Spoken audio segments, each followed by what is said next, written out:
Bienvenue dans Vocatio, le podcast chrétien pour unifier sa vie.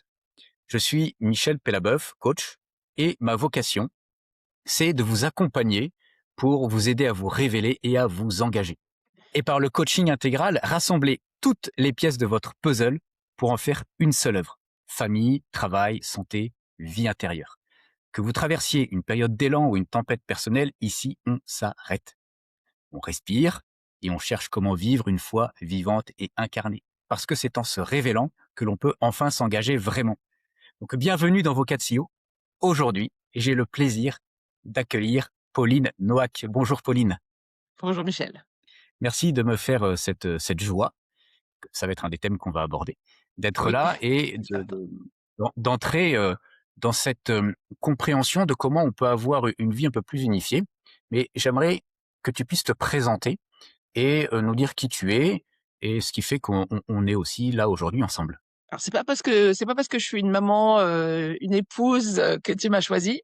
Mais donc je suis mariée depuis, 24 ans. J'ai 3 grands-enfants, j'ai 54 ans, j'habite Rouen. Je suis coach, de dirigeants. Sur ma page LinkedIn, j'ai écrit, «Je coach les ambitieux» parce qu'en fait, les gens qui viennent à moi sont des gens qui ont envie d'aller vers quelque chose de mieux pour eux, pour leur Mmh. entreprise, en tout cas de se transformer.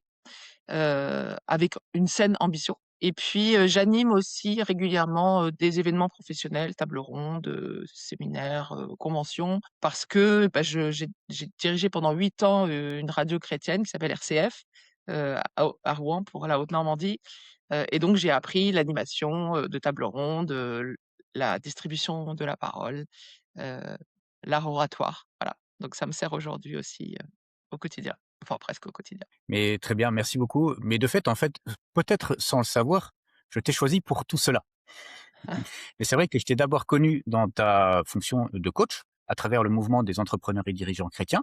Je t'ai vu aussi à l'œuvre aux dernières assises Mmh. de ce même mouvement où tu as pu animer une table ronde et j'y ai vu aussi tout le professionnalisme. Donc c'est bien authentique et c'est ça qui m'intéresse.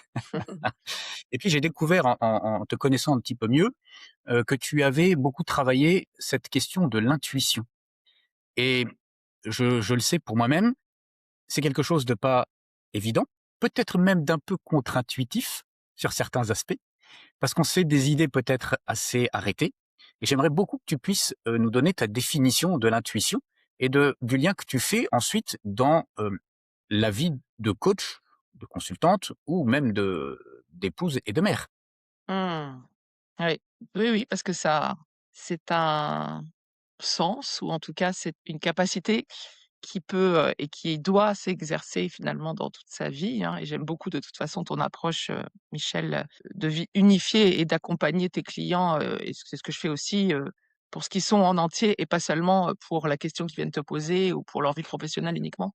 L'intuition pour moi, c'est en tout cas la manière dont je le vis, c'est, je pourrais j'ai un débat comme ç a avec un consultant qui écoute beaucoup, l'invisible. Donc lui, il parle d'invisible Ouais. et donc lui, il préfère parler de d'inspiration que d'intuition. Mais pour la chrétienne que je suis, bah, finalement, ça se rejoint. C'est cette information ou cette, idée, cette, insight en anglais ou ce moment où on sent qu'il y a quelque chose à dire ou à faire qu'on n'a pas, réfléchi ou travaillé, processé avec son cerveau logique.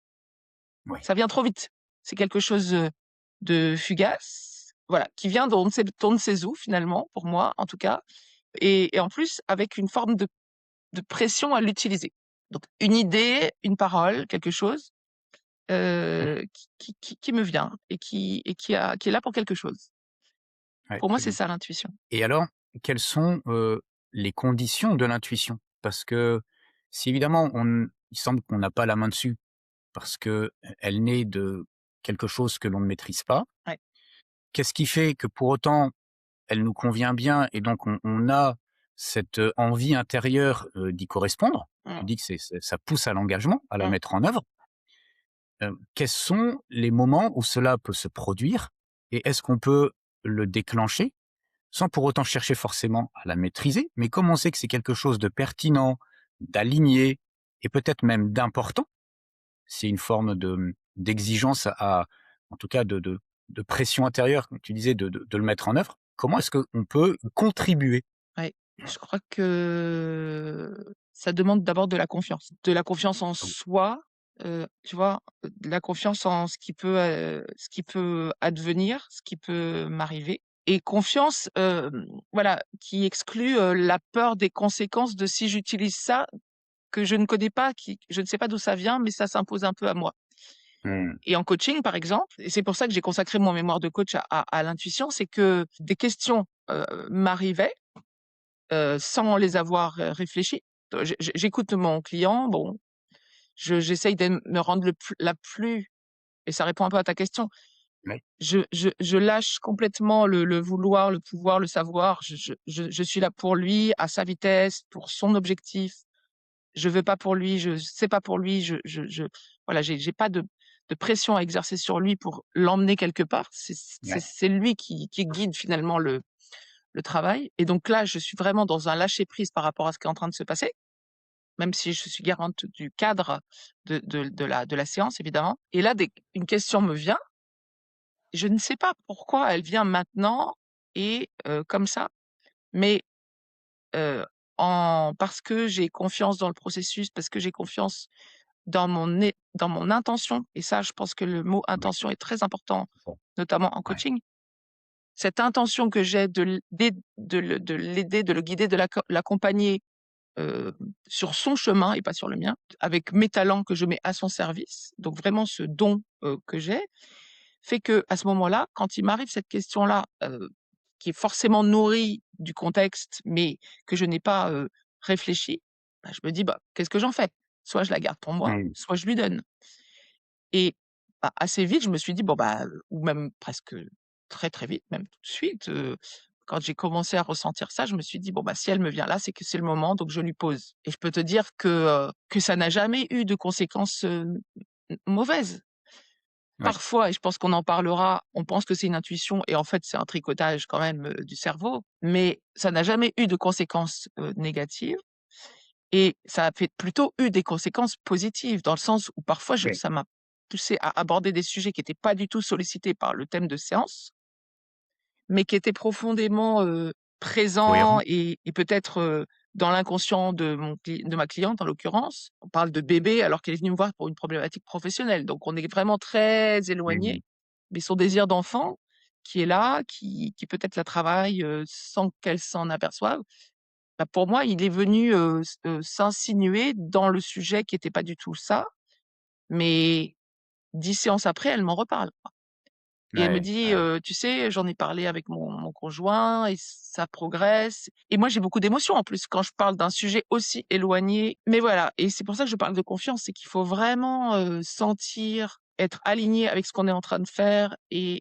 le faire dans l'amour finalement parce que, donc ça aussi, je pense qu'il faut qu'on approfondisse peut-être ce sujet-là, mais l'amour inconditionnel auquel on est appelé par Dieu à vivre entre nous, cet amour-là, que je vois émerger, en entreprise, dans des publications, je sens que ça commence à travailler les gens. Ils se disent, «On peut ouais, pas ouais, avoir bien des sûr. relations, distantes, avec des barrières, non, faut être soi» et donc quand on a cette intention d'être avec l'autre, la meilleure personne possible, donc pour moi dans l'amour, eh bien on lui veut du bien et donc on va ressentir que là, c'est juste si je dis cette parole-là qui m'est venue de je ne sais où. Ouais, très bien et en fait, ce que j'entends, c'est que intention, intuition, inspiration, mais aussi intelligence finalement, parce que comme tu l'as dit, à un moment, tu restes libre d'en faire Ouais, usage ou pas, ouais. de la réfréner, en tout cas de la questionner et peut-être de ramener quelque chose d'un peu plus, raisonnable, réflexif sur, la pertinence de cette intuition. Donc on reste complètement libre et finalement maître de la mettre en nous-mêmes s'il y a une forme peu de pression intérieure qui nous y pousse. Donc on Mmh. pourrait, si on a au préalable cette confiance dont tu parles, être suffisamment bien disposé pour qu'elle, découle d'elle-même presque C'est et tu important viens ce que tu dis. rajouter Ouais, oui? excuse-moi Michel, c'est vraiment important ce Non, que non, tu vas-y, dis. je t'en C'est prie. que le cerveau conscient, la réflexivité, enfin le fait de regarder ce qu'on est en train de faire, effectivement reprend. le contrôle quelque part, comme un contrôle qualité, tu Ouais, vois? Il y a vraiment cette boucle de rétroaction qui dit: «OK, il y a ça qui m'est venu, voilà, je c'est là, qu'est-ce que j'en fais et est-ce que je l'utilise tout de suite?» Et donc c'est vrai que cette pensée, elle existe avant de dire, par exemple, une parole qui me semble vraiment décalée par rapport au sujet du moment. C'est ouais important. Mmh. et donc voilà, tu es capable d'oser à ce moment-là, d'avoir un peu d'audace Oui, dans, la mise en œuvre de cette intuition. oui, Et tu vois, c'est intéressant aussi ce que tu dis par rapport à cet exemple que tu donnes de cette cliente qui arrive avec un élément extrêmement personnel, intime même de ce désir d'enfant dans cet accompagnement qui est hyper pro avec des questionnements professionnels. Et est-ce que c'est pas le signe que finalement on arrive à des moments pour demander une aide, un accompagnement et qu'on a plus ou moins conscience qu'on est complètement, dispersé, peut-être même fragmenté en fonction de comment le puzzle s'est défait et peut-être qu'il a même explosé, il y a des pièces dans tous les sens. C'est pour ça que j'aime bien prendre cette image du puzzle pour ce podcast parce qu'on cherche oui, à découvrir qu'il y a des pièces un peu partout, qu'on les a pas encore toutes découvertes peut-être, qu'elles sont un peu éparpillées, qu'en plus quand on commence à faire un puzzle, et ben que les couleurs elles sont quand même sur des toutes ça c'est petites vrai, pièces assez nuancées. ça c'est Alors vrai. évidemment, il y a des techniques pour arriver à faire un puzzle correctement. On a recherché d'abord les coins, puis ensuite les bords, et puis etc. Mais Mmh. est-ce que c'est pas le signe que finalement l'intuition peut nous aider à faire aussi l'unité de nos vies? Ouais, moi j'en suis convaincue. En fait, il me semble que l'intuition, en tout cas, on peut parler d'intuition, on peut aussi parler de, je sais pas comment dire, c'est comme une force qui nous pousse dans la bonne Ouais, direction. d'accord. Hem, c'est comme on parle de plus en plus de synchronicité, on Ouais, on on pense à quelqu'un, on l'appelle ou on pense à quelqu'un et il nous appelle, par exemple. Il y a des gens qui décrivent oui, ça assez bien. Mais finalement, quand on pense à quelqu'un auquel on n'a pas parlé depuis longtemps, et que sur le champ, on l'appelle, on n'est jamais déçu du résultat finalement. Il y a toujours quelque chose, il y a toujours il y a quelque chose qui va se passer, qui va faire du bien aux 2. Et en fait, c'est comme si, on un flux d'inspiration, on se laissait faire finalement. Et je trouve que ça rejoint pas mal, l'abandon. Quand on est chrétien, on parle de s'abandonner, à la oui, divine providence. tout à fait. Bah, je trouve que ça va bien avec. Ça va bien avec cette volonté de laisser advenir ce qui doit advenir et d'en être un instrument. Et en fait, moi, ça m'apaise beaucoup de voir les choses comme ça. Tu vois? D'arrêter de lutter. Par exemple, quand les choses ne se passent pas comme j'ai envie qu'elles se passent. J'essaye une fois, Ça, ça oui. veut pas, j'essaye une deuxième fois, ça veut pas. Maintenant, j'arrête. Je dis: «OK, ça veut pas, ça va pas. C'est pas le moment, c'est pas la bonne personne, c'est pas la bonne configuration, c'est pas la bonne météo, j'en sais rien. Ça marche pas. Ça viendra peut-être ou ça viendra peut-être pas, mais en tout cas, c'est pas le moment, je laisse. Je lâche prise Ouais, et je passe à autre chose. Et ça m'arrive, mais combien de fois j'essaye, dans mon exercice de coach, j'essaye de contacter un client, enfin un prospect, j'essaye de lier quelque chose, ça veut pas. Bon, bah, finalement, bon, je laisse tomber, un peu d'eau coule sous les ponts et puis au bout d'un mois, j'y repense, je me dis: «Tiens, il faudrait peut-être que je le relance». Bah, le lendemain, j'ai un mail. Et en fait, je me dis: «Voilà, cette temporalité, je peux pas la choisir, je peux pas choisir la temporalité des autres, donc je me laisse faire». Je lâche prise et ça fonctionne de mieux en mieux. ouais, et ça veut dire en fait qu'il y a aussi un niveau de conscience à avoir sur ce phénomène-là, ce mécanisme-là, même s'il est difficilement décryptable, heu, pour justement être dans cette juste attitude, à la fois de confiance, d'amour, d'intelligence et des personnes et des situations, de connaissance de soi et cetera. Ce niveau de conscience, comment on le travaille? Est-ce qu'il faut forcément faire un DU et arriver à mettre des mots dessus? Mmh. Mais c'est souvent un enjeu, décisif en fait, de pouvoir verbaliser les choses. Parce que sinon, à la rigueur, on a moins de responsabilités à appliquer et peut-être qu'on passe à côté de quelque chose. Bah, déjà, penser qu'on est, totalement maître de sa vie, je pense que c'est, enfin, en tout cas, en ce qui me concerne, je pense que c'est une illusion. C'est-à-dire qu'on Mmh. est, déjà, on se connaît jamais enfin, je pense que notre chemin de vie, c'est d'arriver à pleinement comprendre comment on fonctionne et quelle est notre place dans l'univers et donc jusqu'à arriver à ce terme, cet aboutissement, on se connaît pas complètement. Donc pour moi, on n'est jamais maître, de sa vie, on n'est jamais maître on contrôle jamais complètement, qui on est, ce qu'on dit, ce qu'on fait et donc on n'est jamais complètement conscient non plus de ce qu'on Ouais. de nos actes et ça peut ren d'ailleurs ça peut donner le vertige parce qu'on se dit, étant donné que je ne sais pas tout le temps ce que je suis en train de faire, je peux faire des choses, terribles, je peux et Mmh. certains ont peur d'ailleurs d'eux-mêmes, de ce qu'ils pourraient faire Ouais, si ouais, tout à s'ils fait. sortaient vraiment de leur voilà, de leur, réserve ou de leur contrôle, autocontrôle. Mais alors justement, on est peut-être plus dans le domaine de l'intuition pour le coup. Beh, moi je S'il y a trouve que des excès et ses conséquences négatives potentielles. Est-ce qu'on est encore dans le domaine de l'intuition? ouais, Quand on est à un niveau, soit un défaut de conscience et que finalement il y a non seulement une mauvaise connaissance de soi, mais une encore moins bonne maîtrise de soi, qui fait que, ces intuitions, mais qui en seraient, l'antithèse, sont négatives dans les conséquences qu'elles pourraient avoir et passent par excès ou par défaut justement de connaissance, de contrôle et cetera. mmh. Et c'est encore de l'intuition à ce moment-là. En fait, moi je pense que les intuitions négatives, elles existent pas. Enfin, j pour moi, dans ma définition de d'intuition, le mal n'a pas sa place et mon garde-fou ou en tout cas mon espace de confiance pour me faire confiance, heu, c'est de ressentir la paix et la joie. C'est-à-dire OK, que c'est-à-dire que si, hem, je me sens, en paix avec moi-même, avec, mes très proches, enfin voilà, si je me sens pas dans un état de tension, de conflit et si ouais. en plus je ressens la joie d'être là où je suis, d'avoir la confiance de la personne qui vient, me demander, de l'aide, et de me sentir en capacité de l'aider, enfin Mmh. de lui donner ce temps, de lui donner, cette énergie, de lui donner cette écoute et de travailler avec elle pour, aller vers son objectif. Quand je suis dans cet état-là et ben, j'arrive à me faire confiance.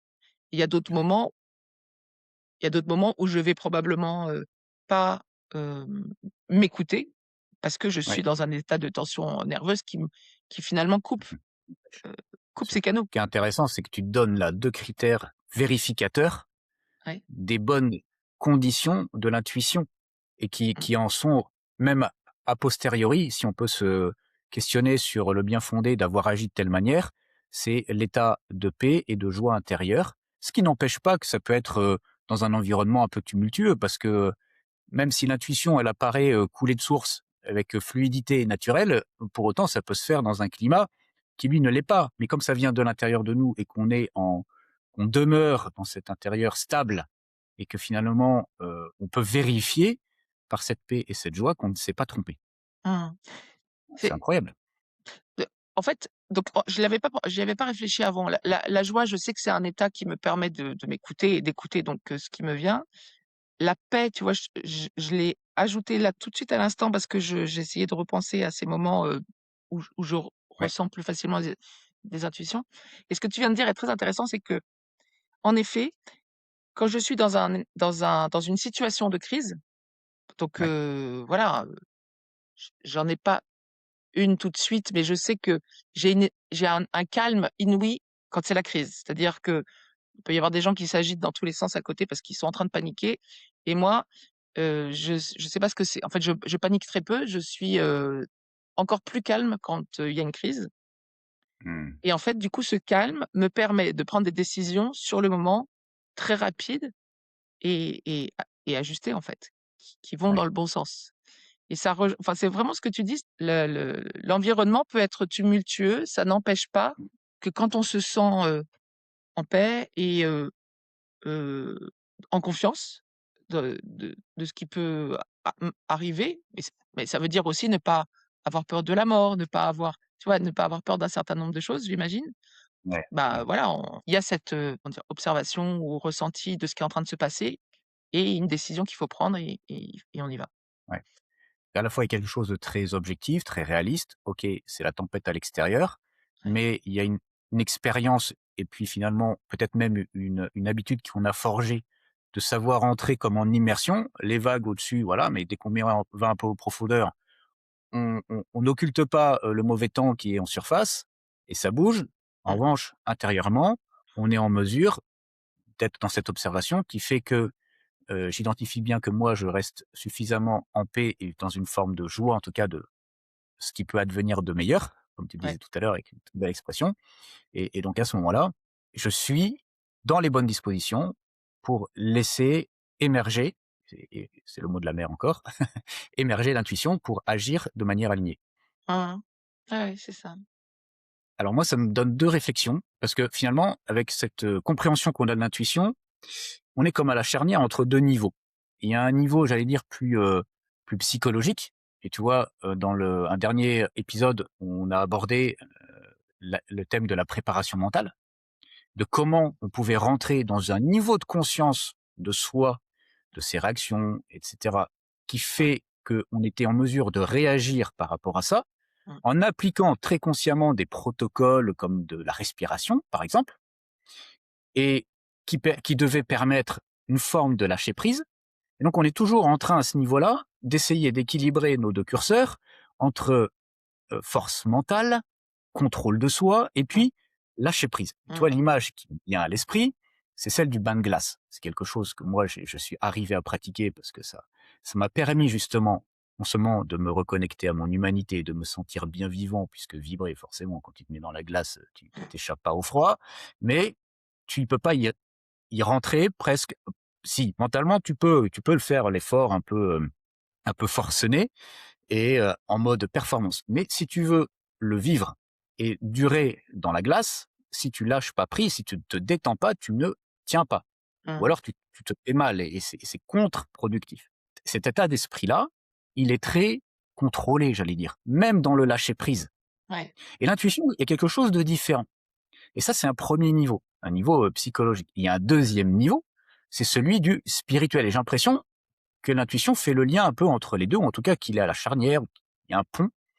Et je sais que c'est, le thème du pont est quelque chose d'important pour toi puisque c'est comme ça et en allemand que tu as, appelé ton entreprise de coaching, de mise en relation, tu nous en diras plus. Mais il y a donc ce lien avec le spirituel et quand tu parles de paix et de joie et comme en plus tu y amènes un éclairage de foi chrétienne, moi, de la même manière, je peux pas ne pas y voir l'œuvre de l'Esprit Saint qui agit par motion et Mmh. qui, heu, vérifie qu'il est bien passé en nous laissant sa paix et sa joie qui est un des fruits de l'esprit. Ouais, ouais. Comment on comprend l'intuition entre ces deux autres dimensions, plus psychologiques, mentale, contrôle, lâcher prise et puis foi, vie spirituelle, disposition à laisser agir l'Esprit de Dieu et que l'on vérifie aux fruits de paix et de joie. Alors, il y a plusieurs réponses à ta question. Donc ce qui est drôle, c'est que donc j'ai écouté, ton épisode numéro 2 avec le préparateur mental et en fait, ça faisait écho en moi parce que moi, je suis en train de ce vendredi, je finis de valider ma formation de préparateur mental en plus donc de de coaching parce que, je me suis dit que ça avait beaucoup de sens, pour, Ouais. aller plus loin en fait, dans l'accompagnement de certains clients qui ont besoin de travailler, leur force mentale pour pouvoir avancer au-delà au-delà de la compréhension de ce qui les entrave et cetera et donc j'ai travaillé pour cette certification avec une judoka. D'ailleurs, je me souviens d'une séance où elle me dit: «Mon entraîneur me dit de lâcher prise» et je lui dis parce que les mots, c'est important en coaching, hein. Je lui dis: «Lâcher prise», mais en judo, la prise, c'est quand même très important. Donc si il Ah te oui. dit: «Lâcher prise», en fait, c'est une, injonction, contradictoire. Enfin, ça peut pas fonctionner. Donc on a rigolé, mais effectivement, je crois que le finalement, peut-être que le bon terme, c'est peut-être pas lâcher prise, mais faire confiance à la part de nous qui sait. Et en fait, avec elle, j'ai beaucoup travaillé, j'ai essayé de ouais, beaucoup creuser la question du système 1 et système 2. Je sais pas, tu dois être familier. L'humain, enfin, nous, humains, on a 2 systèmes de réaction. On a le système 1 qui est le système instinctif, Ouais. c'est-à-dire, heu, ça brûle, on enlève la main tout de suite. où il Mmh. y a une voiture qui arrive, on récupère le gamin qui est en train de commencer à traverser la route, sans réfléchir, en fait. Et ça, c'est le système neuronal 1 Oui, d'accord. qui chante toutes les étapes de réflexion, qui est juste dans le mode survie. Donc ça, c'est le Ouais, d'accord. système 1. Et après, il y a le système 2, qui là, passe par, une réflexion et éventuellement qui se laisse polluer par, des idées reçues, enfin tout ce qui nous pollue. Et en fait, en sport plus largement qu'en judo, si pendant un combat, on se met à réfléchir, et c'était ce qui la faisait venir à moi, c'est-à-dire, il y a un moment où le doute s'insinue dans son combat, et là, elle a perdu parce qu'elle a perdu une demi, microseconde, milliseconde, je sais pas comment ça se calcule, à se dire: «Ah zut, faut peut-être que je», et puis en fait, elle s'est déjà fait rétamer par l'autre qui est allé beaucoup plus vite. Et en fait, ceux qui ont décrit ce système 1, système 2 de chemin neuronal pour Ouais, agir, heu disent bien que, on n'a pas le temps de réfléchir quand on agit dans le mode système 1, et je pense que, c'est aussi là que, le corps a des intuitions. C'est-à-dire le corps sait, et l'objectif du sportif, c'est de laisser faire son corps qui sait. C'est-à-dire il s'est ouais, tellement entraîné, on le voit très bien avec les tennismen, ils ont pas le temps de réfléchir pour savoir s'ils vont à droite ou à gauche. Ils ont pas le temps.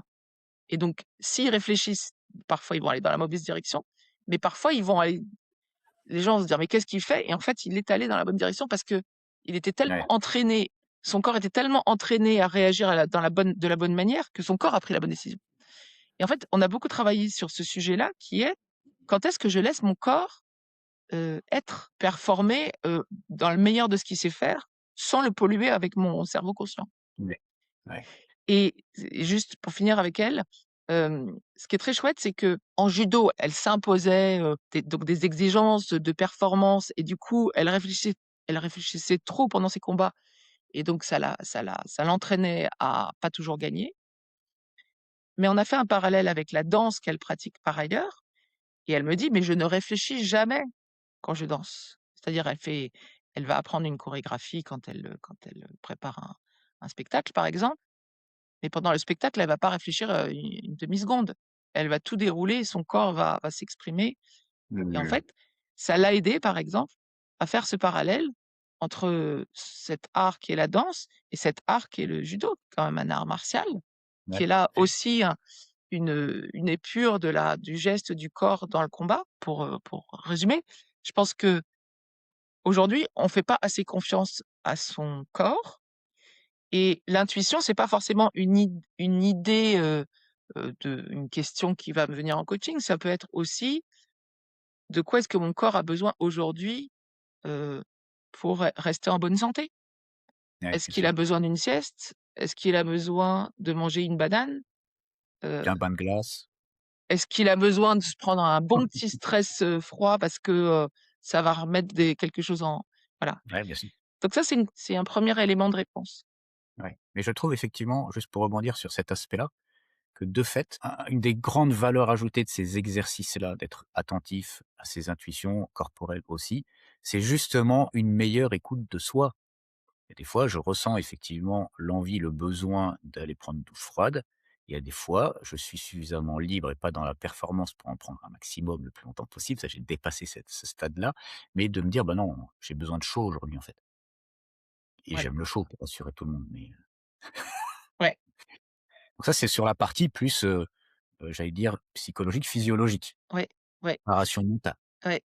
Sur la partie spirituelle, moi, ce que j'avais envie de te dire sur la présence enfin, sur la participation, de l'Esprit Saint à tout ça. En fait, moi, je me suis, je j'ai pas trouvé d'autre mot que le mot canal, en parlant de moi-même, quand, j'ai, reçu ou ressenti, ou quand ces questions un peu, venues de nulle part me sont arrivées, dans une séance de coaching où j'étais, comme je te disais tout à l'heure, très, connectée à l'autre, Ouais, mais avec une intention, vraiment, une intention très pure de l'aider sans y mettre ce que je suis.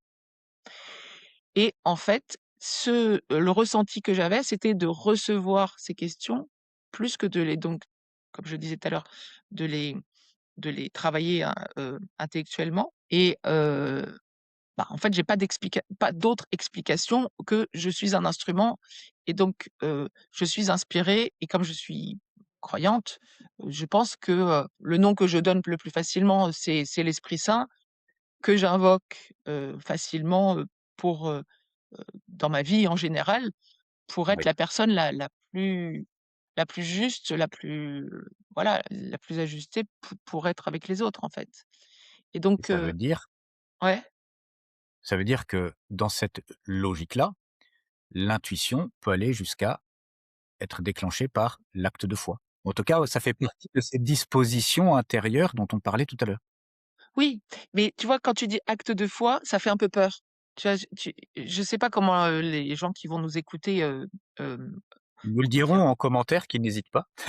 Voilà, n'hésitez pas, on peut en débattre. Mais en tout cas, le mot acte de foi, il m'a toujours un peu fait peur. Tu vois? Je suis allée à Lourdes depuis que je suis jeune. Quand on me disait, les pisciniers, à l'époque où l'eau des piscines de Lourdes était changée une fois dans la journée, le midi, enfin 2 fois, une fois le midi et le soir. Aujourd'hui, elles sont filtrées, enfin elles ont fermé, elles ont Ouais. rouvert, mais l'eau est filtrée en permanence. Mais à l'époque où c'était pas le cas, on me disait: «Les pisciniers, font un bel acte de foi, ils boivent un petit gobelet de l'eau des piscines avant que l'eau soit changée en fin de matinée». Acte de foi. Donc moi, c'est ça, acte de foi. Quand j'entends parler de acte de foi, ça donc Ouais, c'est ouais. un mot que je tiens un peu à distance parce que je ne vois pas Ouais, le effectivement. On pourrait, effectivement, apporter quelques nuances sur ce qu'est l'acte de foi. C'est pas la peine de s'exposer, voilà. Quand, dans un peu le même esprit, saint Louis embrasse le lépreux, oui, il se met dans un risque d'être contaminé, mais il y a directement un acte d'amour gratuit désintéressé pour la ouais, personne qu'il a en face d'elle et qui meurt de lèpre peut-être, mais surtout de manque d'être aimé. Je ouais, pense que dans le fait de boire un verre, peut-être potentiellement un peu corrompu d'eau, il y a autre chose. Peut-être qu'il y a des choses à réajuster et pas être fidéiste justement ou un peu trop, je sais pas dire, c'est pour le coup, c'est pas audacieux, mais peut-être un peu, décalé par rapport à ce qui est attendu dans la foi, justement. OK, je ouais, comprends.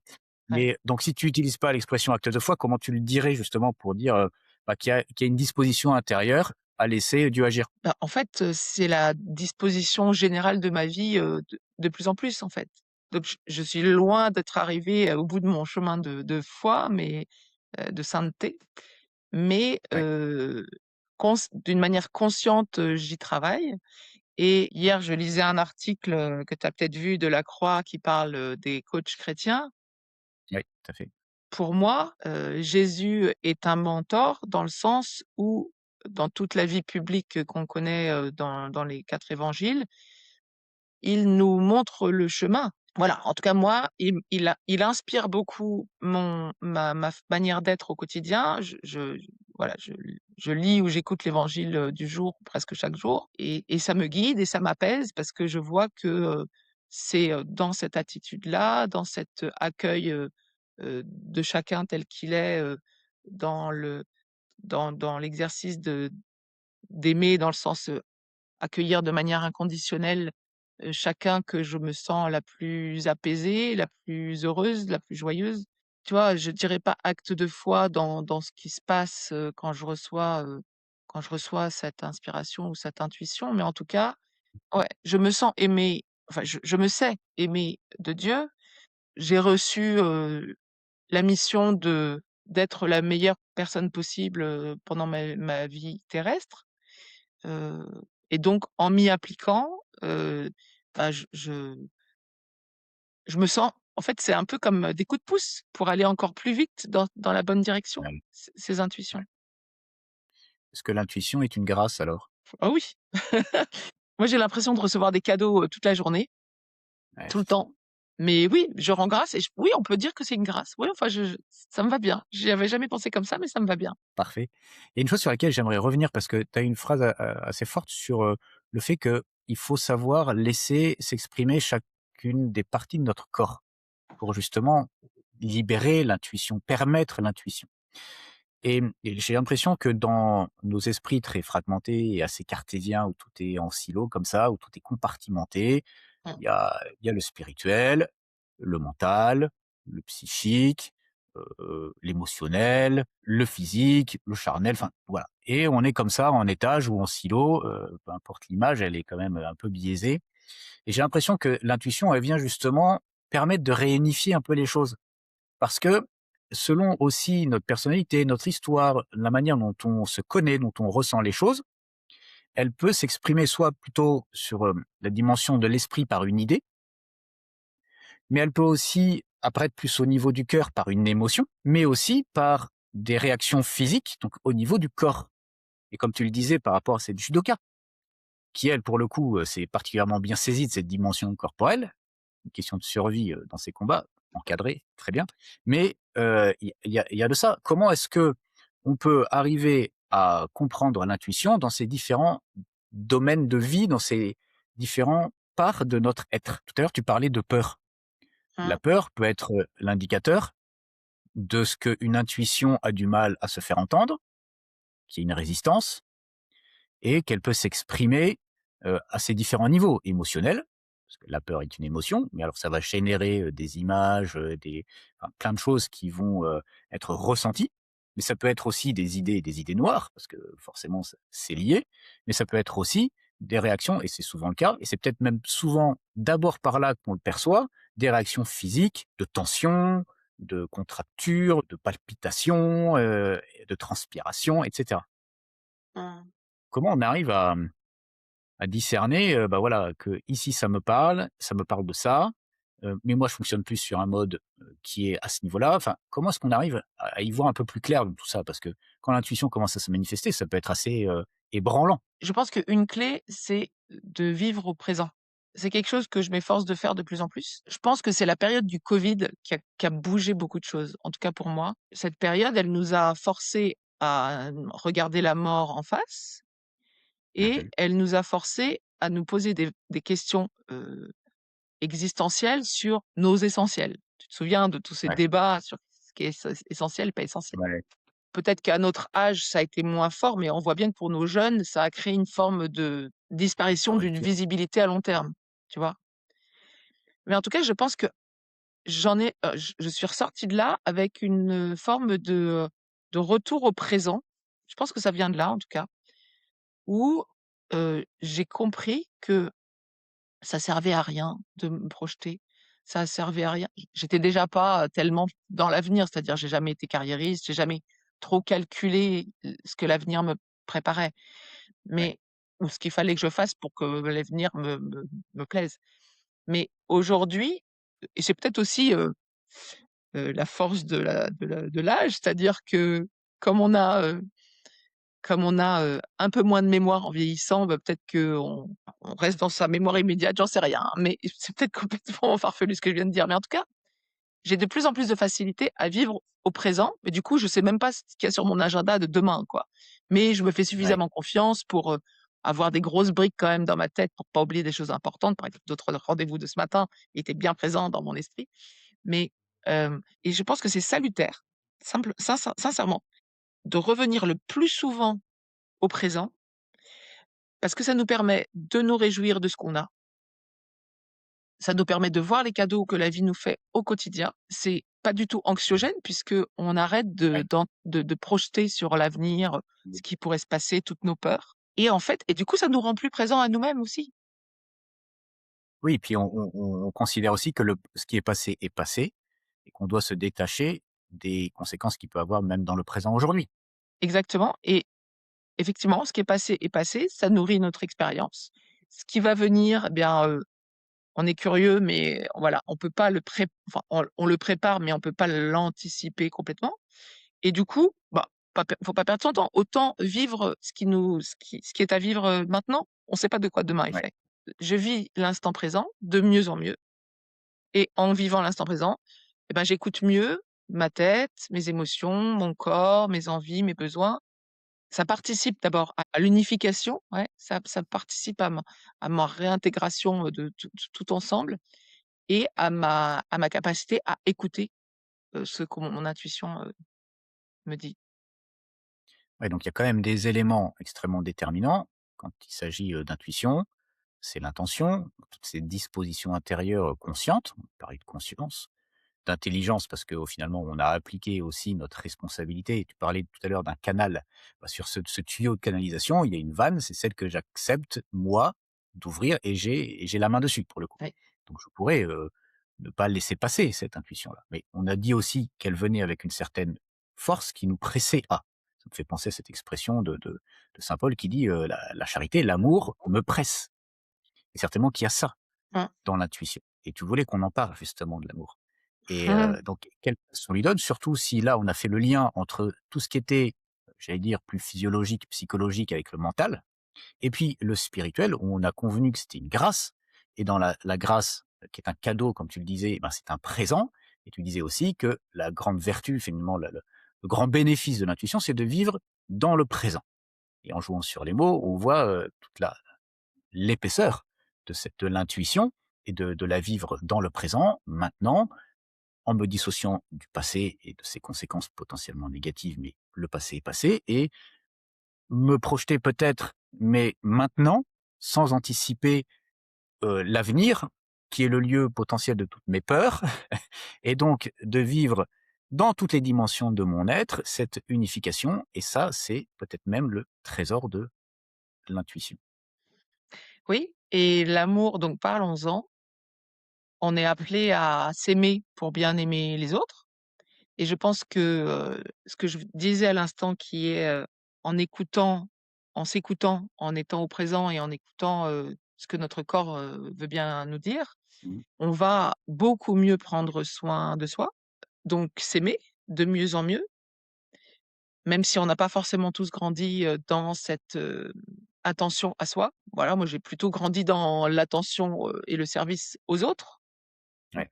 Mais un jour, mon mari m'a dit, «J'ai l'impression que, qu'on passe toujours en dernier». Donc là, il parlait de des enfants et lui, que je me donnais plus à l'extérieur qu'à eux-mêmes.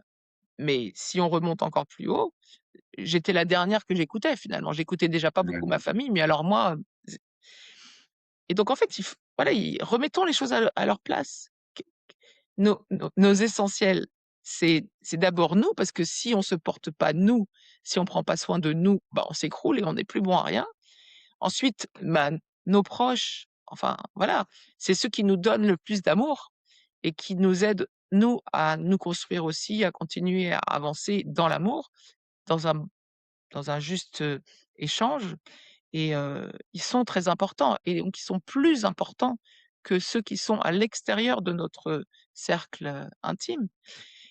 Et puis ensuite, eh bien, il y a tous les autres, avec lesquels on interagit de plein de manières, que ce soit, parce que ce soit un commerçant, que ce soit quelqu'un qui tend la main dans la rue, que ce Mmh. soit un client. Toutes ces personnes-là, bah, qui méritent la même considération, qui méritent le même, enfin qui méritent, le mot est pas bien choisi, mais en tout cas, à qui on peut apporter le même amour, donc ça, et quand je dis amour, c'est ce regard de construit, c'est ce regard qui où la personne est digne tout entière, Oui. elle n'est pas jugée et elle est a ad accueillie comme elle est, et respectée comme elle est, et donc cette invitation, à aimer, comme on s'aime, quand on l'exerce, quand on essaye de progresser sur ce chemin-là, eh bien on est, de plus en plus ajusté et du coup on on intuite de plus en plus facilement, la juste parole, la juste attitude, la juste, réserve quand c'est nécessaire. Oui et donc à partir de là, c'est toujours plus facile, toujours plus, fluide, naturel et que et même s'il y avait une résistance, alors on trouvera l'audace de mettre en œuvre son intuition. Qu'est-ce que tu pourrais donner comme, tips de coach? Puisque le coach a ça aussi de une fois avoir questionné, permis une forme d'auto-évaluation, hem, de d'aider à passer à l'action. Mmh. Qu'est-ce qui serait une première chose à faire pour la personne qui se sent comme ça un peu, dispersée, voire fragmentée, qui, est rejoint par tout ce qu'on partage, à la fois dans l'ordre psychologique ou spirituel et qui a un désir profond d'unité, qui sent que l'intuition est bien présente, mais qu'elle a du mal à la cerner et à la laisser agir, par quoi est-ce qu'elle peut commencer? qu'est-ce que tu lui conseillerais de faire? Je pense que, il faut sortir du bruit. En fait, notre vie est pleine de bruit, donc des bruits, sonores, mais je parle de toutes ces pollutions qui nous viennent de notre Ouais. téléphone, de notre entourage, on a peur, en fait, du silence. Mmh. On a peur d'écouter, nos gargouillements internes presque. En fait, on a peur d'être seul avec soi-même parce qu'on n'est Ouais. plus habitué à ce silence. Enfin, moi, je l'ai expérimenté, par exemple, dans une retraite où on nous a demandé de laisser nos téléphones dans nos chambres et après une petite, méditation, d'un évangile, on nous a envoyés chacun seul dans le parc pour marcher, enfin, en tout cas, marcher, s'asseoir, j'en sais rien, mais en tout cas, on était seuls et on n'avait pas d'outils avec soi, on n'avait rien avec soi Non. et bah, voilà, j'encourage chacune à aller marcher, dans un endroit qui est beau, seul, sans téléphone, peut-être sans préoccupation, voilà, faut pas être tracassé par quelque chose. Donc finalement gratuitement? Voilà, pour rien, exactement, pour rien, au bord d'un fleuve, au bord de la mer, dans une forêt, dans un joli chemin, pas sans préoccupation, sans but, voilà, gratuitement et juste laisser la beauté, le silence, agir. Très bien, Voilà. super. Bon, chacun s'engage. Moi, je le ferai. J'espère que vous aussi qui vous nous écoutez.